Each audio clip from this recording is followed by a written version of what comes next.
experiment is upon us. The reckoning is being reckoned.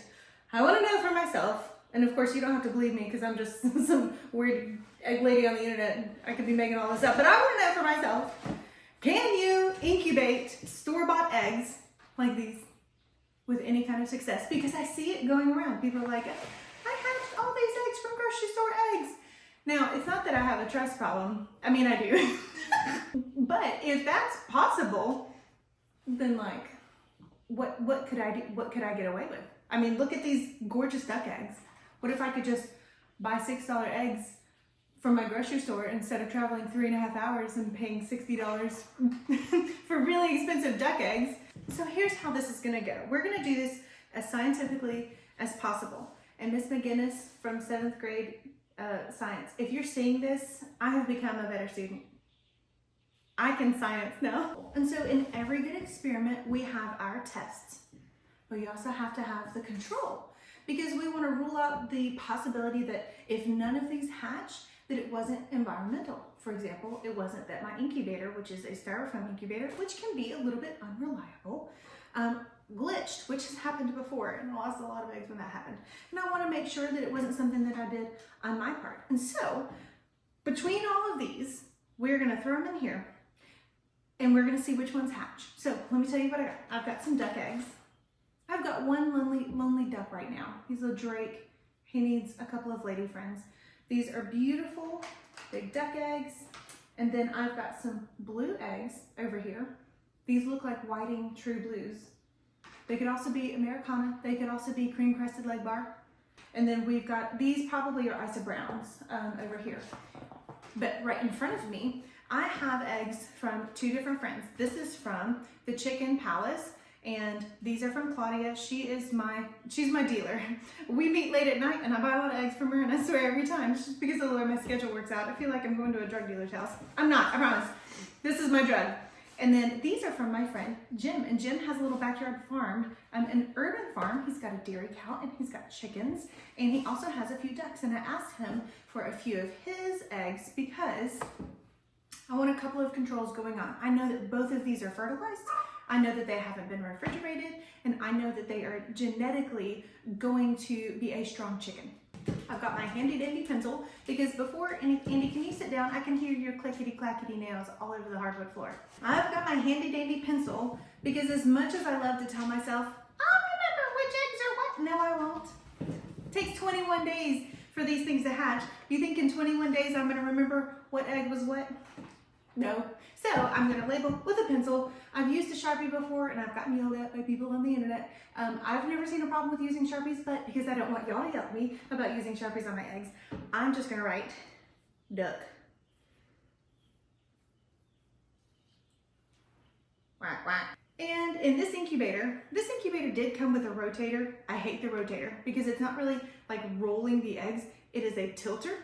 And when I've left it to its own devices and let them tilt, they all end up having saddle legs, and they all end up having like a neck problem where they cannot rotate in their shell and hatch themselves out. So I'm gonna be hand turning these babies for 21 days, well, 18 days. So I'm gonna put 3 duck eggs in here. I think 3 is enough. Maybe I should do 4. I'll do 4. I think 4 is enough. And the reason is because I do wanna sacrifice 2 of them. I'm gonna crack open 2 duck eggs, and we're gonna take a look inside because I want to talk about the anatomy of the egg and talk about where fertilization happens and what everything is inside the duck egg. Because I see people like asking questions about their eggs, like, is this a baby? It's a whole thing. Duck. And also, if you ever have to hand turn your own eggs, it is nice to have a mark on there so that you can monitor how far you're actually rotating the eggs and keeping track of it all. Duck. All right, we've got 4 duck eggs. You know the other thing I'm gonna do? I'm going to separate them out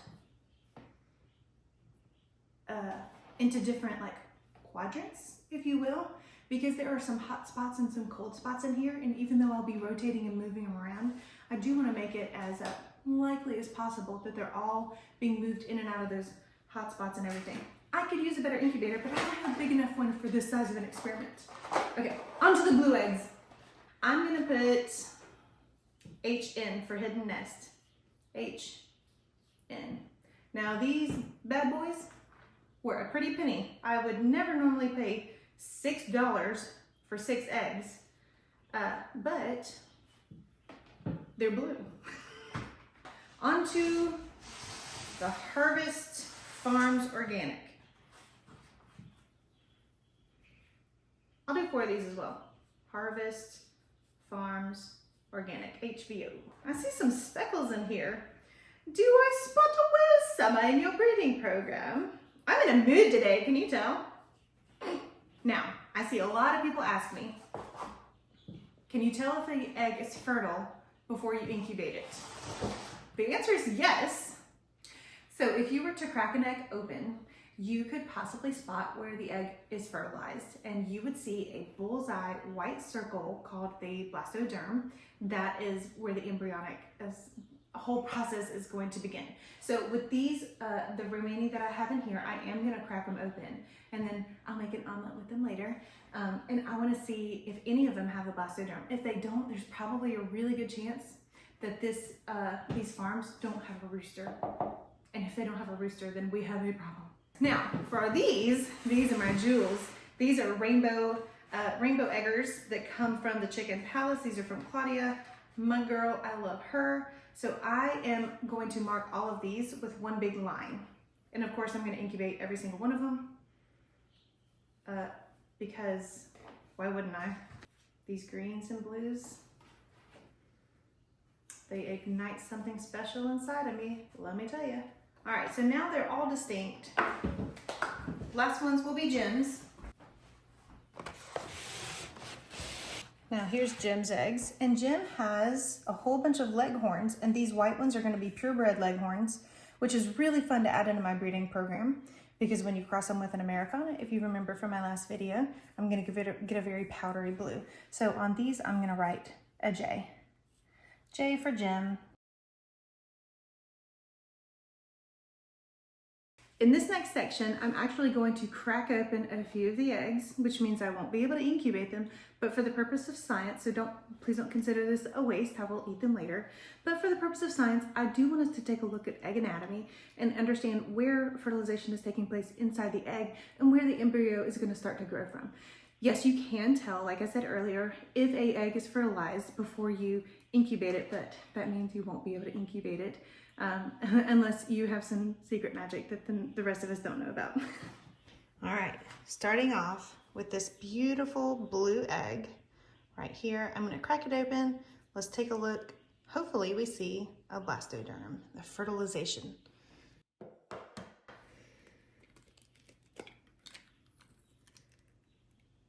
I may have to turn off the light because what I see is a little white spot. All right, keep that in mind, this little white spot that we're seeing, and let's keep going, and I'm gonna compare it to an egg that I know is fertile. And this is an egg from Jim's farm. We're gonna sacrifice this one, see what we have on the inside, and compare it to the one from the grocery store. Interesting yolk color difference.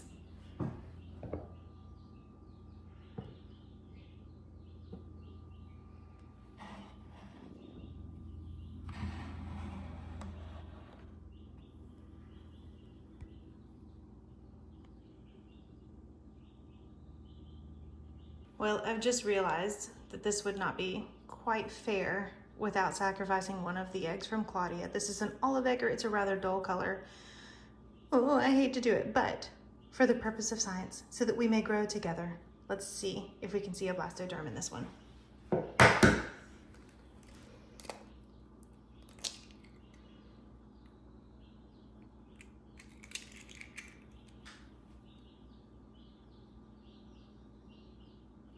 Ah, we have a blastoderm. Observe the bullseye. This is the blastoderm. So what I can tell is that although this egg is fertile, because I see a white spot, it is not fertilized. And over here, I'm having trouble seeing any spot, although I could be missing it. Of course, I'm looking at it through a camera, so maybe I'm just not seeing it. It could be on the side. Usually we'll see them towards the top. And then that right there, that is a perfect example of a fertilized egg. I'm gonna try one of the duck eggs.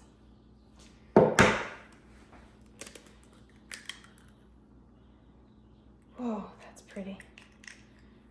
What a pretty shell. So pretty. Hold on, are my eyes deceiving me? No, that's just, it's fertile, but not fertilized.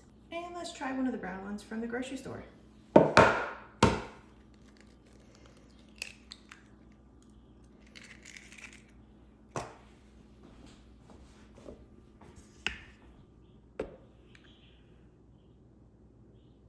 I do not see a bullseye, so I don't believe that this one is fertilized. I can see my reflection in it though. Hi. I'm gonna try Jim's egg one more time. This is a leghorn. I'm very curious to see if I'll see a blastoderm in the second one because I didn't see one in the first. Ladies and gentlemen, we have a blastoderm. Do you see the bullseye around it? Compared to this, which is just a white dot, that is a bullseye. So we have got 2 fertilized eggs for sure in here. Now sometimes the blastoderm is just hard for us to see. And now the fun part, let's go turn this bad boy on. And we will see what we get in 21 days. But of course with the ducks, 28 days. They have a bit of a longer incubation period than the rest. Glad I labeled them. So what is stopping us from incubating store-bought eggs? Well, in order for an egg to actually develop into a chick, all the stars have to align. So let's talk about all the things that it takes in order for an egg to develop into a chick. Most of the eggs that come from my grocery store are from farms that don't keep a rooster. A hen does not need a rooster and able to lay an egg. She will lay an egg every single day or every other day, every 3 days, with or without the presence of a rooster. So if you could have a whole bunch of eggs without the problematic issues of having a rooster, then why would you keep one? So we have one thing going against us in this experiment, and that is that these eggs probably came up from a farm where there's no roosters. And if that is the case, then this exercise was hopeless from the very beginning. Now the other problem is that most of the time our eggs are refrigerated when they're coming from big farms in order to keep them shelf stable or viable for a lot longer. In our own backyards, we can keep our eggs out on the counter without refrigerating them because we usually do not wash our eggs, and washing the egg will remove the bloom. The bloom is a protective layer that the hen will lay right as it is exiting her body, and that creates a layer that will keep bacteria in. I know we can't tell it, but the egg is actually quite porous, and it's very hard for bacteria to enter into that. So that's the second thing going against this. These eggs are refrigerated, and if these temperatures get much too cold, then even if that baby was fertilized in there, it can't withstand those really cold temperatures because of the little ice crystals that can form in there, and then the expansion happens, and of course that's just ruining the entire egg. The third thing going against this is that during transportation, a lot of times the air cell, which is usually at the bottom of the egg, can be disrupted and it can move up to the side and it can become saddled. If you have a saddled air cell, it makes hatching the eggs much more difficult. So transportation is kind of rough on the eggs. Even though they come unbroken, does not mean that the air cell is intact and where it should be. That air cell is extremely important because in the last 3 days of hatching, the chick begins to run out of oxygen, and then they're going to poke into that air cell for the last remaining bit of oxygen before they try to pip or hatch out of the egg. The other thing is that these eggs, we don't know how old they are. I try to incubate eggs that are no less than 7 days old, and these eggs could be 30 days old. They could be 60 days old. And so for how long they've been refrigerated, how much they've been moved around, the chances of it being a fresh egg in the terms that we think of like days old is very, very low. Just because eggs, when they're refrigerated, they're shelf stable for a really long time, which is kind of a surprising fact to learn. So we've got all that going against us. Let's see if this works. All right, well, we're here in my bathroom again. It has been 7 days since the eggs have gone into the incubator, and I did take a preliminary look. I'm not good at like waiting. I wanted to know so bad, but it's not the news that we wanted. So let me candle the eggs in front of you on camera so that we can see the difference between what a normal development should look like from a fertilized, well cared for egg, and then eggs that probably were never meant to be. Also, it's Valentine's Day. These were part of my gift for Valentine's Day that I got early. The lights are out because it's easier to see things when you candle them in the very, very, very dark. Woo, that's scary. Let me explain what I'm seeing here. Right here in this dark spot, I'm seeing embryonic development, and I see a little vein. I'm going to set that on top. Of course, it's very difficult to see, so I'm going to turn off the light. This came from my buddy Jim. What we have here is an unfertilized egg. Okay, here I have another one of Jim's eggs from his farm. I don't see any viable development. I do think I see a red ring. Let me turn off the lights. I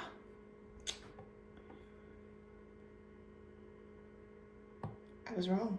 This is a moving, viable little baby. That right there gives me heartburn. That's a lot of blood, and I don't recall seeing an embryo like this before. Also, this feels unusual back here, but it could just be that I am inexperienced. So if anybody wants to add some wisdom to this, please do, because this is not like something I've seen before. As I've mentioned before, I think it's going to be difficult to see into any dark colored shell. So this is from Harvest Farms Organic. I doubt that we're going to get a good picture in here. This is a clearer look than I thought that we would get. So this is what I call the lava lamp. I can see where the yolk is floating up here and the air cell would be down here, but it's not defined. All right, here we have another one of Jim's eggs. Let's pop it on here and see what we've got. Unfortunately, we have a lava lamp. I do think that Jim could stand to have some roosters in his group, more than just the one that he has. Here's another one of Jim's eggs. Let's pop it in there, see what we see. Whoa, what a big difference already from the last one that we had in there. So this is a defined air cell. Here we have a great network of veins, and is that movement? I do see movement, but I also see a large pooling of blood that's looking like the beginning of a red ring. I don't know why at this point the embryo would stop developing and die, but I'm still fairly new to this. So I was definitely secretly hoping that the duck eggs would be viable, but I can tell even without turning off the lights that there is no embryonic development in here. That is a straight up lava lamp. And with the lights off, it's even more obvious that there is no development going on. One of the blue eggs that I bought from the store, I'm curious but not hopeful. I do not think that this will develop. Oh, and we have a straight up lava lamp. Welcome back to my bathroom, friends. We've been here many times before. This is the last moment of possible truth because there are only 4 days until hatching. Now, when you're hatching eggs, you have 21 days, but on the last 3 days, you go into what's called lockdown mode. So I wanted a candle for the last time today, 4 days away, because tomorrow I'm not going to be rotating the eggs anymore. I'm not going to be lifting the lid at all. I'm going to just let them do what they're supposed to do. But I have been candling the eggs as this experiment has gone on because I was so hopeful, but now I feel kind of foolish because y'all, who are we kidding? So let me show you the candling, and I'll show you a developed egg that is 4 days away from hatching, and then I'll show you, I call them lava lamps because absolutely nothing happened in any of the store-bought eggs in the experiment. But the control, I'm gonna have a 12, 18 hatching eggs from Miss Claudia and Mr. Jim. So here we go. What I'm gonna do is turn the light off, and we're gonna candle it like this. So what we can see is the yolk. Obviously we have the white part, and here the air cell has grown. Let me take this moment to correct something that I have said in the past. In the past, because I realized with this experiment that I was giving some misinformation. In the past, I've talked about candling a very dark egg, and it's really hard to see through this. And so one thing I have relied on a little bit too much was the ability to see the air cell down here. But as we saw from here, an expanded air cell does not mean that that egg was fertile or developing at all. Now we're going to take a look at one of Jim's eggs. This does have poop on it. I think if you're a farmer watching this, you can handle it. Now, what we see in here is a network of veins. a very expanded air cell, and we're gonna see movement. Now, before I have been able to see a little chickie foot, so if the stars will align, maybe we can see a little foot moving right now. Oh, look at all that movement in there. Oh my goodness. It doesn't matter how many times I've seen a chick inside the egg, I get butterflies every single time. This looks like an alien. That is wild to me. Let's take another look. We had some blue eggs from Hidden Nest. Hidden, I can't remember now. It's been 17 days ago. I have no memory. These are also some blue eggs from the store, which you don't see that often. But when we look here, all I see is yolk, no network of veins. The air cell is expanded, but this is not a fertilized egg. It is not a developing egg. This is going to be a dud. So we're going to take this out because as heat and bacteria build and build and build, pressure could cause that shell to burst. And that's not going to smell good. Let's look at one more. I had some brown eggs from the grocery store. This is going to be difficult to see through. Hit that light for me. But as you can see, there's an expanded air cell. They start off much smaller than this. There is a floating yolk, but this is a lava lamp. This was never going to be a baby. Most likely because they don't even have a rooster. Okay, so I've got one more of Mr. Jim's eggs. And right here you can see the network of veins. You can see there's obviously a large mass inside there. There is movement as well as an expanded air cell. So I know that this one will also develop, and we'll see a baby chick here in 4 days. What's interesting about this one is, although this one is quite opaque, I am able to see inside of it. So this is an olive egger. We just released a little video on what a rainbow egger is, and olive eggers fall under that. So it's Americana crossed with another chicken that was probably a brown egg layer. So that's how you get that green color. Go watch that video because it was really fascinating, and honestly, it took me a lot of research to make it make sense. Anyhow, well, that's all for our experiment. I think we have proven, for the most part, that hatching eggs from the store is just not the way to go. I think it's a waste of time. It's a fun experiment if you've got room in the incubator. Now, when I run my Cabonics, this is only the top portion of it because it's got the light on it, and that makes it easier to see through it. But if I only have room for 12 eggs, I'm not wasting 9 spots on an experiment, if that makes sense, especially it being spring. We're ramping up for a lot of farm camp days coming up soon, so I want to go with something that I know is going to work. That's all for today's video. Thanks for joining me for this experiment, and I hope to see you in all of our future videos.